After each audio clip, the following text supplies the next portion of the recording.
வணக்கம். நாடு முழுவதும் தீபாவளி திருநாளாம் தீபாவளி பண்டிகை மிக உற்சாகமாக கொண்டாடப்பட்டது.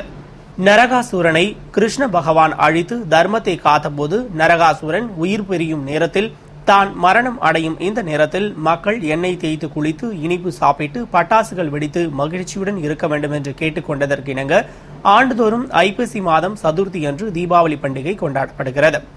அதன்படி இந்த ஆண்டு தீபாவளி திருநாளாம் தீபாவளியை உற்சாகமாக கொண்டாடி மகிழ்ந்த மக்கள் அதிகாலை நரக சதுர்த்தி நேரத்தில் துன்பங்களிலிருந்து விடை வேண்டும் என்ற நோக்கில் நல்லெண்ணெய் தேய்த்து கங்கா ஸ்நானம் செய்தனர். பின்னர் பட்சணங்கள் வைத்து படையிலிட்டு புத்தாடை அணிந்து தீபாவளியை கொண்டாடி மகிழ்ந்தனர். மேலும் புத்தாடைகளை அணிந்து பட்டாசுகளை வெடித்து பெரியவர்கள் முதல் சிறியவர்கள் வரை ஒருவருக்கொருவர் தீபாவளி வாழ்த்தினை தெரிவித்துக் கொண்டு உற்றார் உறவினர் நண்பர்கள் ஏழை எளிய மக்களுக்கு பட்சணங்கள் வழங்கி தீபாவளியை உற்சாகமாக கொண்டாடி மகிழ்ந்தனர். இதனிடையே தீபாவளி பண்டிகையை முன்னிட்டு புதுவையில் உள்ள திரையரங்குகளில் முன்னணி ஹீரோக்களின் புதிய படங்கள் திரையிடப்பட்டதால் அவற்றை காண அனைத்து தரப்பு மக்களும் முன்பதிவு செய்தும் கவுண்டர்களில் டிக்கெட் பெற்றும் ஆர்வமுடன் திரண்டனர். இதனால் புதுவை திரையரங்குகளில் ரசிகர்கள் மற்றும் மக்கள் கூட்டம் வழக்கத்தை விட அதிகமாக காணப்பட்டது. கல்லறை திருநாளை முன்னிட்டு புதுவை கல்லறைகளில் கிறிஸ்தவ மக்கள் மறைந்த முன்னோர்களுக்கு பூக்கள் வைத்து பிரார்த்தனை செய்தனர். உலகம் முழுவதும் உள்ள கத்தோலிக்க கிறிஸ்தவர்கள் அனைவரும் நவம்பர் 2ஆம் தேதியை மறைந்த முன்னோர்களின் ஆன்மா தினமாக அனுசரித்து வருகின்றனர். அதன்படி இந்த ஆண்டு கல்லறை திருநாளை முன்னிட்டு புதுவையில் உள்ள கல்லறை தோட்டங்கள் புனரமைக்கப்பட்டு சுத்தம் செய்யப்பட்டது. மேலும் கல்லறை திருநாளுக்காக ஓசூர், கிருஷ்ணகிரி உள்ளிட்ட பகுதிகளில் இருந்து சிறந்த வகை ஆஸ்திரேலிய பூக்கள் பல வண்ணங்களில் விற்பனைக்கு குவிந்தது. அதனை கிறிஸ்துவ மக்கள் வாங்கிச் சென்று கல்லறை தோட்டங்களில் உள்ள கல்லறைகளில் தங்கள் குடும்பத்தினருடன் இறந்தவர்களை நினைவு கூர்ந்து பூக்களை வைத்து பிரார்த்தனை செய்தனர். இதனால் புதுவை, உப்பளம் உள்ளிட்ட கல்லறைகளில் ஏராளமான கிறிஸ்தவர்கள் திரண்டனர். கேதார கௌரி விரத வழிபாட்டிற்காக கோவிலுக்கு பொதுமக்கள் திரண்டனர். மேலும் பூஜை செய்து நோன்பு சரட்டினை அணிந்து மகிழ்ந்தனர். கேதார விரதம் என்பது கணவன் மனைவி இடையே அன்பையும் ஒற்றுமையையும் அதிகரிக்க செய்யும் விரதம். கேதாரேஸ்வரர் என்ற சிவன் கௌரி என்ற பார்வதியுடன் நோன்பு அனுஷ்டிப்பதை கேதார கௌரி விரதம் என்பர். எனவே குடும்பத்தில் மங்களம் நிலவவும், மாங்கல்ய பாக்கியம், குழந்தைகள் ஆயுள் அதிகரிக்கவும், குடும்ப சந்தோஷம் போன்றவற்றிற்காக தீபாவளி சதுர்த்திக்கு அல்லது அமாவாசை என்று விரதம் அனுஷ்டிப்பர். அதன்படி மக்கள் கோவிலுக்கு திரண்டு சதுர்த்தி திதியில் கலசத்தில் கேதாரேஸ்வரரை அழைக்க 21 இழை, 21 முடிவுள்ள மஞ்சள் சரட்டில் அம்மனை ஆவ வாகனம் செய்து 21 வெள்ள உருளை, 21 வெற்றிலை, 21 பாக்கு, 21 மஞ்சள் கிழங்குடன் தாம்பூலம் வைத்து வழிபட்டு சிவபார்வதியின் அருளை பெற்றனர். மேலும் நோன்பு சரட்டை சுமங்கலி பெண்கள் கையில் கட்டிக்கொண்டு வழிபாடு செய்தனர். இதனால் புதுவை அம்மன் கோவிலுக்கு பொதுமக்கள் அதிக அளவில் திரண்டனர். புதுவை மணவெளியில் உள்ள ஜுவாலா ஹோம் என்ற மனவளர்ச்சி குன்றியோர் இல்லத்தில் தீபாவளி பண்டிகையை முன்னிட்டு மத்திய இணையமைச்சர் நாராயணசாமி இனிப்புகள் வழங்கினார். புதுவை மணவெளியில் உள்ள ஜுவாலா ஹோம் என்ற மனவளர்ச்சி குன்றியோர் இல்லத்தில் தீபாவளி பண்டிகை காங்கிரஸ் சார்பில் கொண்டாடப்பட்டது. விழாவில் சிறப்பு விருந்தினராக மத்திய இணையமைச்சர் நாராயணசாமி கலந்து கொண்டு இல்லத்தில் உள்ளவர்களுடன் பண்டிகையை கொண்டாடி அனைவருக்கும் இனிப்புகள் வழங்கினார். விழாவில் வட்டார காங்கிரஸ் தலைவர் சங்கர், துணைத் தலைவர் அசோக்ராஜ், பொதுச் செயலாளர் செந்தில், தொகுதி இளைஞர் காங்கிரஸ் தலைவர் வசந்தராஜ் உள்பட பலர் கலந்து கொண்டனர். வரும் பாராளுமன்ற தேர்தலில் புதுவையில் ஒரு மாற்றத்தை ஏற்படுத்த வேண்டும் என்று கரிக்கலாம்பாக்கத்தில் நடந்த பாமக நிர்வாகிகள் கூட்டத்தில் மாநில செயலாளர் அனந்தராமன் பேசினார். புதுவை கரிக்கலாம்பாக்கத்தில் ஏராளமானோர் பாட்டாளி மக்கள் கட்சியில் இணையும் விழா நடைபெற்றது.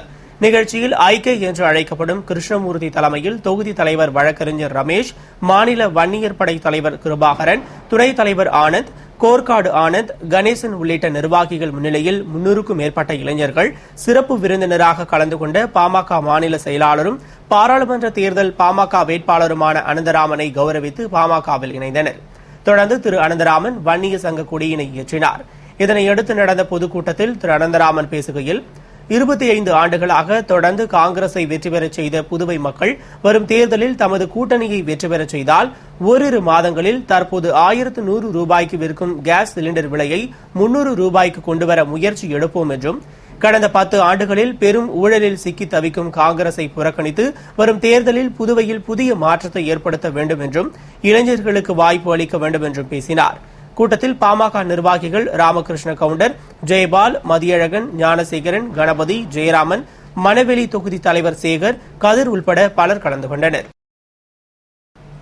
காமன்வெல்த் மாநாட்டில் பங்கேற்பது குறித்து பிரதமர் மன்மோகன் சிங் முடிவு எடுப்பார் என்று மத்திய இணையமைச்சர் நாராயணசாமி தெரிவித்துள்ளார்.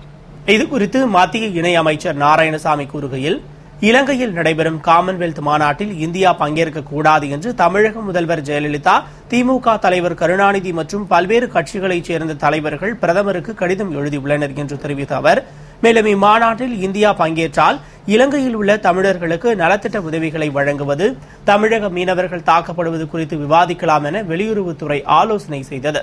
ஆனால் பிரதமரிடம் இந்தியா பங்கேற்கக்கூடாது என்று வலியுறுத்தியுள்ளதாகவும், இந்தியா பங்கேற்பது குறித்து பிரதமர் மன்மோகன் சிங் முடிவு எடுப்பார் என்றார். மேலும் பாராளுமன்ற குளிர்கால கூட்டத்தொடரில் சிபிஐக்கு கூடுதல் அதிகாரம் வழங்குவது, காப்பீடு திட்டத்தில் அந்நிய முதலீட்டை 51% உயர்த்துவது, லோக்பால் மசோதா, தகவல் அறியும் உரிமை சட்டத்தின் கீழ் தகவல் கொடுப்பவர்களுக்கு பாதுகாப்பு அளிப்பது உள்ளிட்ட மசோதாக்கள் தாக்கல் செய்யப்பட உள்ளது என்றும், குளிர்கால கூட்டத்தொடரை சுமூகமாக நடத்த எதிர்க்கட்சிகள் ஒத்துழைக்க வேண்டும் என்றும் கேட்டுக் கொண்டார். புதுவை மரப்பாலம் துணை மின் நிலையத்திலிருந்து வரும் உயர் மின்னழுத்த பாதையில் சில பராமரிப்பு பணிகள் மேற்கொள்ள இருப்பதால் வரும் 5ஆம் தேதி மின்தடை ஏற்படும் என்று மின்துறை அறிவித்துள்ளது.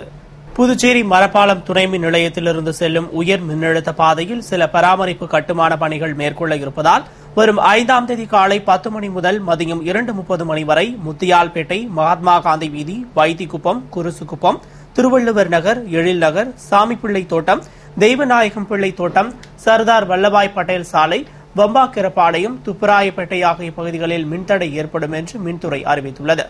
மேலும் மின்துறையோடு பொதுமக்கள் ஒத்துழைக்குமாறும் கேட்டுக் கொண்டுள்ளது.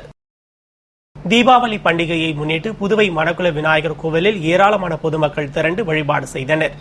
தீபாவளி பண்டிகை அன்று சதுர்த்தியில் 4 திரியுடன் தீபம் ஏற்றி வழிபட்டால் அனைத்து பாவங்களும் விலகும் என்பது ஐதீகம். எனவே புதுவையில் உள்ள சிவன், விஷ்ணு, அம்மன், பிள்ளையார் கோவில்களில் வழிபாடு செய்ய பொதுமக்கள் திரண்டனர்.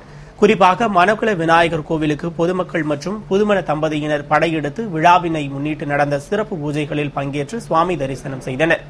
மேலும் பாவங்களை போக்கி நரக பயத்திலிருந்து காப்பாற்றுமாறு வேண்டி வழிபாடு செய்தனர். இதனால் புதுவை கோவில்களில் மக்கள் கூட்டம் அலைமோதியது.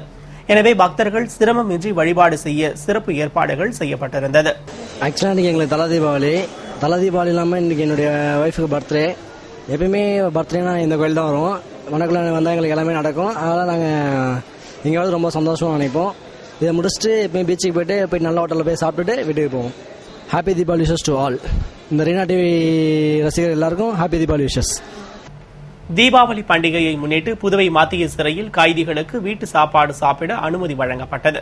புதுவை மத்திய சிறையில் 200க்கும் மேற்பட்ட தண்டனை மற்றும் விசாரணை கைதிகள் அடைக்கப்பட்டுள்ள நிலையில் பொங்கல், தீபாவளி போன்ற விழா காலங்களில் வீட்டு உணவு வழங்கப்படுவது வழக்கம்.